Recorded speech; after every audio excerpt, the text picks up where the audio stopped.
En 2009, dans les Hautes-Pyrénées, chaque habitant a produit une moyenne de 427 kg de déchets ménagers par an.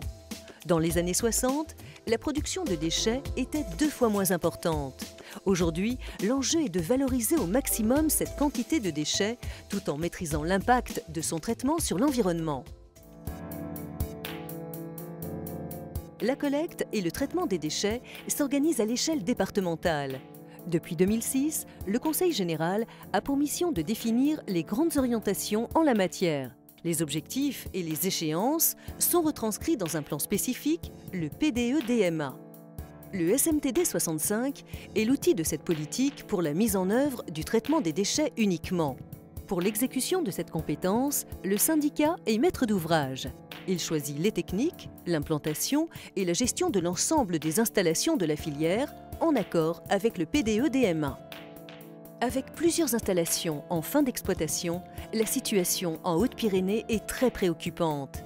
Actuellement, le département compte 3 grandes installations de stockage des déchets non dangereux à Bennac, à Lourdes et à Cap-Verne, 2 centres de tri à Tarbes et à Cap-Verne et 3 aires de compostage à Lourdes, à Cap-Verne et à Bordères-sur-les-Chaises et 3 quais de transfert à Pierrefitte-Nestalas, à Cap-Verne et à Vic-en-Bigorre.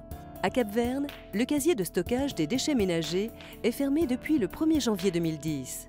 Le centre n'accueille plus que des déchets provenant des déchetteries locales, du centre de tri de Cap-Verne et des professionnels de l'Est du département, soit 5000 tonnes par an. Une autre installation est amenée à fermer à court terme, le centre de stockage de Lourdes-Mourles en décembre 2011. Quant au site de Bennac, l'arrêté d'exploitation arrive à échéance en juillet 2013 avec une possible prolongation de 3 ans maximum. Dans la situation actuelle, la fin de vie programmée de ces exutoires va nécessiter le transfert des déchets ultimes pour un enfouissement sur site hors du département. En tout, ce sont près de 85 000 tonnes de déchets par an qu'il faudra transférer. Les conséquences en termes de trafic routier et de bilan carbone s'annoncent désastreuses. Mais surtout, l'externalisation d'une partie du traitement des ordures ménagères va générer une véritable explosion des coûts, soit 1,5 million d'euros supplémentaires par an pour ce traitement dans un rayon de 150 km. Une solution rationnelle et pérenne doit donc être apportée à l'échelle des Hautes-Pyrénées. Plusieurs contraintes viennent conditionner le choix d'un scénario valide. La solution de l'incinération a été exclue à la grande majorité lors de la préparation du PDE-DMA. Le traitement des déchets ultimes s'effectuera donc par pré-traitement avant stockage dans une installation dédiée. Le département a l'obligation de réduire d'au moins 50% la quantité de déchets ultimes à enfouir. Cette diminution s'obtient en réduisant la part organique des déchets. Pour cela, il faut une installation spécifique utilisant une nouvelle technologie, le pré-traitement mécano-biologique. Cette unité PTMB pourra traiter 12 000 tonnes de déchets de l'Est du département, 16 000 tonnes de Lourdes et 40 000 tonnes de la zone centrale.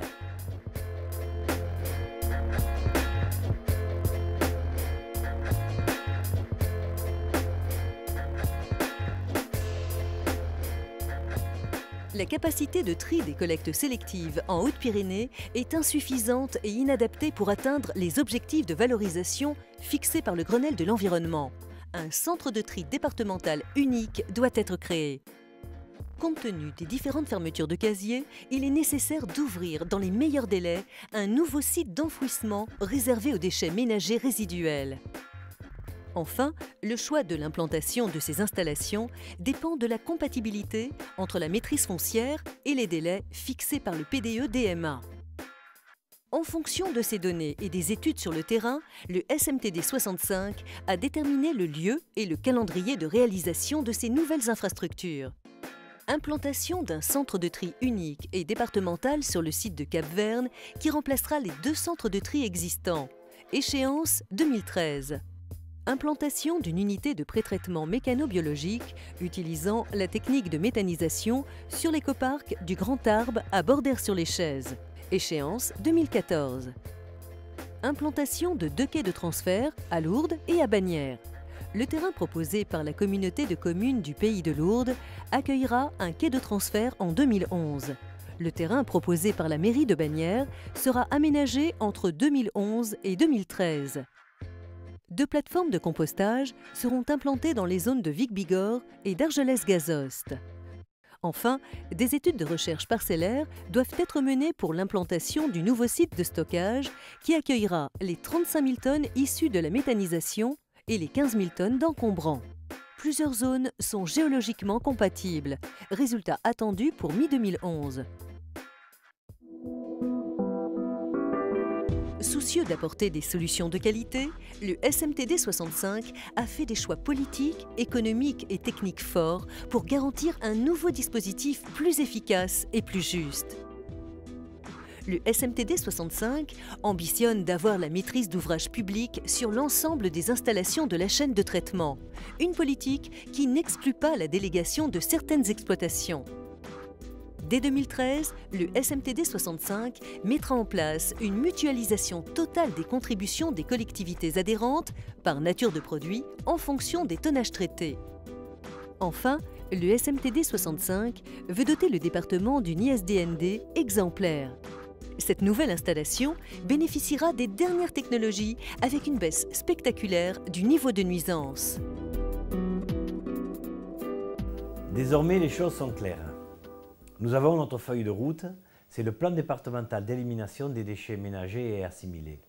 Nous sommes tout à fait conscients que nous allons rencontrer des difficultés tant dans la recherche des sites que dans l'implantation de nos installations. C'est pourquoi la solidarité départementale devra jouer de façon à ce que nous puissions mettre en œuvre sur ce département une filière publique complète de traitement des déchets ménagers et assimilés pour les 30 années à venir.